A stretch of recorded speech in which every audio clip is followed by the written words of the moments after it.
had a great career at Dinsmore, and I will say that the things that have changed, I think, that have really helped, hopefully, and I'll get to the question, but when I was on leave with my first daughter, I made partner.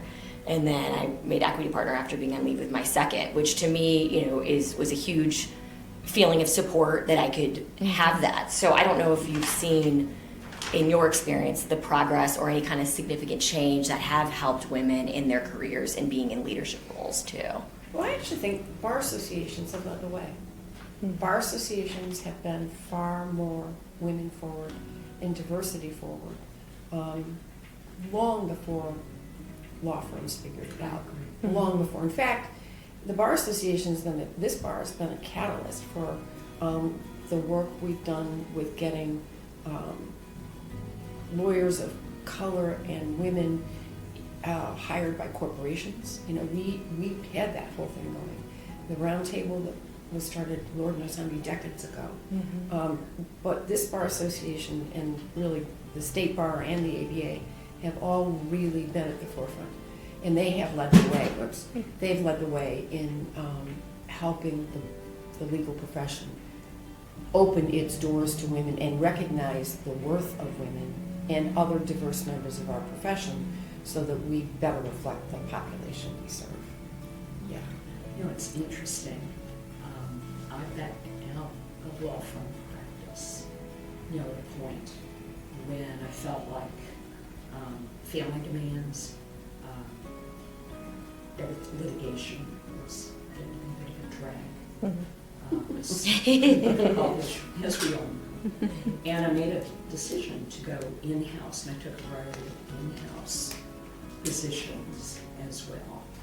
That I felt suited me better as a healthcare lawyer, because they were with healthcare organizations. It also gave me a little bit more work-life balance. It wasn't perfect, but I felt like that was a move I needed to make because I was not seeing, the kind of progress at firms that I really wanted.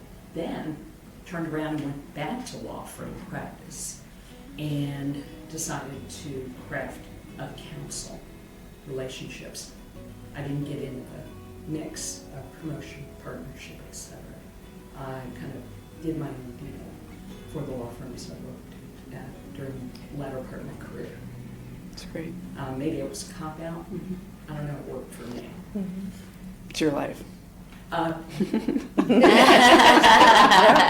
a great way to put it. And it really worked. It really worked well. I mean, Kelly, your firm, Yeah. office managing partner, Yes. women owned, I believe, majority owned. Yeah. I mean, what's your experience been as far as the progress and, I mean, clearly, leadership there and doing it with a family too. Right. So my firm's a smaller firm. I think it's not quite apples to apples in terms of a large firm. But it's always been, our firm has always been pretty progressive. I mean, again, thanking the men.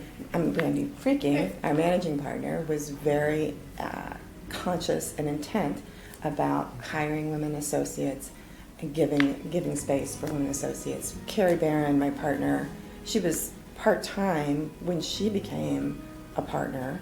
So I think that was probably pretty unusual at the time. So there was just a lot of giving the women attorneys the opportunity to do their work, but also have balance. I've never worked at a large firm, but my impression is it's a bit different. It's not apples to apples. So there was opportunities to take leave. People would pick up for you while you were out. And it wasn't an issue. It wasn't an issue at all.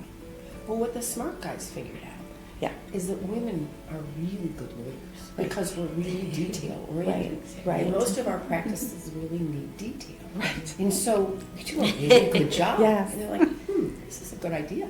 Yeah. Yeah.